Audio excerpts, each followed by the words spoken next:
Imagine sitting at the kitchen table with your latest credit card statement, reading line by line, and noticing two things at once. First, a late fee that looks higher than you expected. Second, a notice buried in small print about changes to your account terms. And now you're wondering, wait a minute, didn't I hear that credit card rules were changing? Aren't seniors supposed to have more protections than this? That confusion is exactly why this matters right now. If you're retired, living on Social Security, pension income, savings, or any fixed monthly budget, even one credit card mistake can cost real money fast. A late fee, a higher interest rate, a missed dispute deadline, or a fraudulent charge you don't catch in time can quietly eat into money you need for groceries, prescriptions, utilities, or rent. And the problem for many older Americans is not just the charge itself. It's that the most important information often shows up in fine print, legal wording, or a notice that's easy to overlook. So in this video, we're gonna slow all of that down. We'll talk about what's actually changing, what isn't changing, what many seniors are misunderstanding about new credit card laws, and what you should check before your next statement costs you more than it should. We'll also go over the specific protections that matter most if you're dealing with a billing mistake, a rate increase, a late payment, or possible fraud. And one of the biggest points is this: just because you heard a headline about credit card fees or new rules does not mean your next statement will automatically be cheaper or safer. That assumption alone can lead to an expensive surprise. Let's start there. A lot of people heard that credit card late fees were being reduced. That headline came from a federal rule that was designed to lower the safe harbor late fee for many large card issuers to $8. So naturally, a lot of viewers, especially seniors trying to stretch retirement income, assumed that meant the next late fee on their statement would be much smaller. But here's the part many people miss. That late fee rule has been tied up in litigation and stayed, which means you should not assume your card issuer is limited to an $8 late fee right now. In plain English, the headline was real, but the practical effect for your statement may not be what people expected. So if you've been thinking, I'm not too worried if I'm a few days late because the fee is probably small now, that is exactly the kind of misunderstanding that can cost you money. And that brings us to the real issue behind this title. For seniors, the danger usually isn't reading too little news. It's acting on half of the news. You hear that the rules changed. You assume the account is more forgiving. You miss a due date by a couple of days. Then the statement arrives with a late fee, extra interest, and maybe even a warning sign that your account is becoming more expensive. When you're on a fixed income, that chain reaction matters. Not because one fee ruins everything, but because these charges can stack up month after month. So the smartest approach is not to guess what changed. It's to know what protections already apply to you, what proposed changes are still uncertain, and what parts of your statement deserve immediate attention every single month. The first thing to watch is any notice about your interest rate. A lot of seniors focus on the balance and the minimum payment, which makes sense. Those are the biggest numbers on the page. But sometimes the most important sentence on the statement is the one that says your APR is changing, or that a promotional rate is ending, or that future purchases may cost more. In general, credit card issuers are usually required to give advance notice before raising your interest rate for new purchases. And generally, they are restricted from raising the rate on an existing balance, except in certain situations. That matters because many retirees carry a balance from month to month, especially after medical expenses, home repairs, or helping family members. If you don't catch that notice early, you may keep using the card the same way, only to realize later that the debt is getting much more expensive. Now, there's an important exception. If your rate is variable, tied to an index like the prime rate, it can move for that reason. A temporary promotional rate can also expire, and if a payment is seriously late, that can trigger additional consequences. So when you see a rate change notice, don't just ask, is this legal? Ask, what balance does this affect, and when does it start affecting me? That one question can save you a lot of money. Let's say you use one credit card mainly for prescriptions, gas, and the occasional household purchase. You carry a modest balance, nothing extreme, and you pay more than the minimum when you can. Then your statement includes a notice that future purchases will have a higher APR in 45 days. If you don't notice it, you may keep charging everyday expenses onto a card that just became much more expensive to use. But if you catch it in time, you might stop using that card for new purchases, pay down what you can, and move regular spending to a lower cost option. That's not dramatic, that's practical. And practical is what protects retirement income. Now let's talk about something equally important: billing errors and suspicious charges. This is one of the most overlooked protections seniors have, and the timing matters more than most people realize. If you see a charge on your credit card statement that looks wrong, the safest move is to act right away. Call the card company immediately so the issue is on record. But to fully protect your rights in a billing dispute, you also generally need to send a written billing error notice within 60 days after the charge appeared on your statement. That deadline is critical, not when you first noticed it, not when you finally got around to organizing paperwork, not when your family member had time to help you. The clock generally runs from when the charge appeared on the statement. So imagine this: you're reviewing your card bill and you spot a charge from a company you don't recognize. It's not huge, maybe $60, maybe $120. That amount may not sound catastrophic, so it's easy to put the statement aside and deal with it later. But small, unexplained charges are exactly the kind people delay on. Then weeks pass. Then the next statement arrives. And now you're much closer to losing the cleanest path to dispute it. That's why I always say this is not just about fraud, it's about delay. Delay is expensive. And if you're a senior who doesn't check statements online every few days, or if paper mail piles up, or if someone else usually helps with finances, you have to be even more intentional. The sooner you review the statement, the more options you have. There's another reason this matters. While a billing dispute is being handled, the card issuer has obligations too. In general, the issuer must acknowledge the dispute in writing within a set period and investigate within a set time frame. If the company agrees you were right, the charge should come off. If it says the bill is correct, it must explain why. That process is there for a reason. But it works best when you use it promptly and correctly. Now let's look at a very common misunderstanding.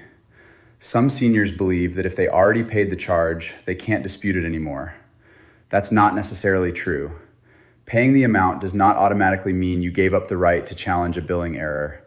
But the process still matters, and the written notice still matters. So don't assume, well, I already paid it, so there's nothing I can do. If the charge is wrong, address it. Next, take a close look at the minimum payment section. This part of the statement doesn't always feel urgent because it doesn't look like a warning, but it often is one. Federal rules require credit card issuers to show you information about how long it could take to pay off your balance if you make only the minimum payment. And they also show an amount that could pay off the current balance in about 3 years, assuming no new purchases. That box is not there for decoration. It's there because paying only the minimum can quietly keep someone in debt for years. For seniors, this matters in a very specific way. A person in their 30s might think, I'll carry this for a while and catch up later. A retiree doesn't always have the same flexibility. If your income is fixed, every extra month of interest is money that has to come from somewhere else. So if your statement says the minimum is, for example, $40, but the 3-year payment amount is $90 or $100, that gap is telling you something important. It's telling you what the debt is actually costing. And no, you do not have to pay the 3-year amount. But the more you pay, the less interest you pay over time. That's the practical takeaway. Suppose you're carrying a balance after a dental bill or a car repair. If you only look at the minimum payment, you may think, good, I can manage that. But if the account is charging a high APR, the minimum may barely move the balance. So the smarter question is not, what's the least I can pay? It's, what payment gets me out of this balance before it keeps draining next month's budget too? That brings us to the due date itself, because many expensive problems begin there. A payment generally is not supposed to be treated as late if it is received by 5 p.m. on the day it is due, in the time zone stated on the billing statement, or the next business day if the due date falls on a Sunday or holiday. But the key word there is received. That matters more than people think. A lot of seniors still pay bills by mail or through online bill pay systems that are not instant. So if you mail a payment on the due date, that does not mean it arrived on the due date. And if your online payment is scheduled too close to the deadline, processing time can still work against you. This is one of those rules that sounds small until it hits real life. Maybe you were traveling, maybe you were sick, maybe the statement arrived later than usual, maybe you thought the payment would go through the same day. But if the issuer receives it late, you could face a late fee, more interest, and if late payments become a pattern, possibly even a penalty rate issue. So before your next statement, ask yourself one simple question. How am I actually making this payment? Not how you intend to pay it, how it is actually going to reach the card company on time. For some seniors, the safest move is autopay for at least the minimum, combined with a calendar reminder to make an extra payment if possible. For others, especially those who are careful about account balances and prefer not to automate everything, the safest move may be to schedule the payment several business days early. The right answer depends on your habits, but the principle is the same: build in margin. Now let's talk about fraud, because this is where older adults can be especially vulnerable. If you spot unauthorized use, federal law limits your responsibility for unauthorized credit card charges. But the smartest move is still immediate action. Report it quickly. Review statements regularly. And if you think the issue could be identity theft, you may also want to place a fraud alert or even freeze your credit, which can make it harder for someone to open new accounts in your name. This matters for seniors because credit card trouble is often the first visible sign of a larger problem. Maybe a stranger got your card number. Maybe someone used your information online. Maybe a scammer convinced you to give out account information over the phone.